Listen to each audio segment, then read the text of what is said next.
মুখে বল, কি বলিস? গোপুটাটা খাও, গোপুটাটা খাও, গোপুটাটা খাও। শোন পাপড়ি খুব ভালো শোন পাপড়ি খুব ভালো। খেতে, বলো আমিও খেয়েছি। আমিও খেয়েছি, তুমিও খাও। তুমিও খাও। না হয়েছে, এবার খেয়ে নাও তুমি। এবার একটু গপু দাদারে জল খাইয়ে দাও। সুন্দর করে খাওয়া।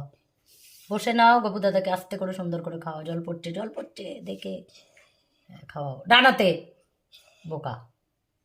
হ্যাঁ, দুই হাতেই খাওয়াও। হ্যাঁ, বলো গপু দাদা খাও জল। হ্যাঁ, ব্যাস এবার তুমি খেয়ে নাও গপু দাদার জলটা। খাও খাও, যা করে খাওয়া খাও, ভক্তিতেই মুক্তি খাও। তুমিই তো গপু আমার। গপু দাদারা বলে দাও, গপু দাদা আমি খেয়ে নিয়েছি তোমার প্রসাদ। গোপুটাটা খেয়ে দিচ্ছি তোমার পোতার।